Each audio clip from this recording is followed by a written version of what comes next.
জেগে ওঠার অপেক্ষায় ইরানের সব দৈত্যরা। মাত্র ৮৫ সেকেন্ডের ভিডিওতে ইরান এবার যা দেখালো তা দেখার জন্য মোটেও প্রস্তুত ছিল না বিশ্ব, পশ্চিমারা তো নয়ই। আর এমন সময় ইরানের এমন প্রদর্শনী কেন, সেটা বুঝতে প্রয়োজন নেই রকেট বিজ্ঞানী হওয়ারও। এর মাধ্যমে বাঘেরিরা যা বলতে চাইল তা সহজ বাংলায় অনুবাদ করলে দাঁড়ায়, দোজখে হাবিয়া সাজিয়ে রেখেছি তোমাদের জন্য, দেখো একবার।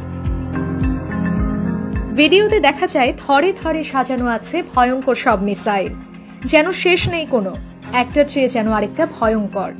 এসব ক্ষেপণাস্ত্রের মধ্যে রয়েছে খাইবার শেকান, হাজ কাসেম, এমাদ, সিজিল, কাদর এইচ এবং ক্রুজ পাওয়ের ব্যালিস্টিক ক্ষেপণাস্ত্র। হাজার হাজার মিসাইল যেন হেঁটে দেখে শেষ করা যায় না। তাই বাঘেরিরা খোলা জিপে চড়ে দেখাচ্ছেন ইরানি বাহাদুরি। ইরানের সামরিক সক্ষমতা দিন দিন বাড়ছে, সেটা মেনে নিয়েছে সবাই।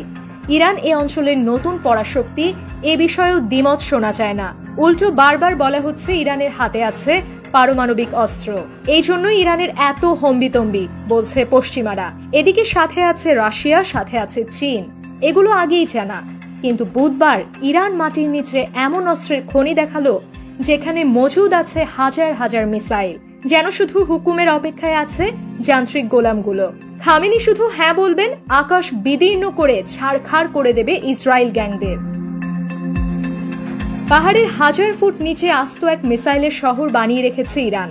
মোসাদের কাছে খবর আগেই ছিল, ইরানের হাজার হাজার মাইল পাহাড়ের নিচে ঘুমিয়ে আছে সব আজব কিসিমের দৈত্যরা। একবার ঘুম ভাঙালে আর রক্ষা নেই, বাঁচাতে পারবে না আয়রন ডোমও। তাই তড়িঘড়ি করে আয়রন ডোমকে আরো শক্তিশালী করতে আশ্রয় নেওয়া হয়েছে আরো উন্নত প্রযুক্তির। কিন্তু এমন হাজার হাজার মিসাইল ঠেকানোর ক্ষমতা পৃথিবীর কোনো প্রতিরক্ষা ব্যবস্থার নেই। মিসাইল সিটির সব মিসাইল একেবারে ছাড়া হলে আয়রন ডোমেরা চোখে অন্ধকার দেখবে, ধ্বংস হবে পুরো ইসরায়েল। ইরান কেন যুক্তরাষ্ট্রের মুখের ওপর না করে দেয় তা পরিষ্কার আপাতত।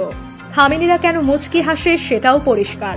হাজার হাজার মাইল দূর থেকে হুতি কিভাবে এত নিখুঁত হামলা করে ইসরায়েলে, কিংবা হামাস হিজবুল্লাহদের অস্ত্রের মজুদ কেন শেষ হয় না মিলে গেছে সে প্রশ্নের উত্তরও। ট্রাম্প বলেছে ২ মাসের মধ্যে সোজা পথে না এলে সাইজ করা হবে ইরানকে। ট্রাম্পের আলটিমেটাম দেওয়ার দিন ৭ মাথায় ইরান এই প্রদর্শনীর মাধ্যমে যে যুক্তরাষ্ট্রকেই পাল্টা হুমকি দিল, সে বিষয়ে একমত অধিকাংশ সমরবিদ। যেখানে ইরান সমর্থিত হুতি হামাসকে মোকাবেলা করতে হিমশিম খাচ্ছে পুরো পশ্চিমা শক্তি, সেখানে গডফাদার ইরানকে প্রতিহত করা তো দূরের বিষয়, উল্টো লাগতে আসলে শেষ হয়ে যাবে পশ্চিমা অহং, শেষ হয়ে যাবে নেতানিয়াহুদের আত্মগরিমা। কারণ ইরান সাজিয়ে রেখেছে আস্ত শব্দযোগ। তবে সবচেয়ে লোমহর্ষক কথা হলো, ইরান বলছে এমন শত শত ক্ষেপণাস্ত্র শহর বানানো আছে ইরানের এ প্রান্ত থেকে ও প্রান্তে। একটি দেখেই পশ্চিমাদের যে অবস্থা, তাতে শত শত মিসাইলের খনি দেখলে মাথা না খারাপ হয়ে যায় আবার নেতানিয়াহুদের।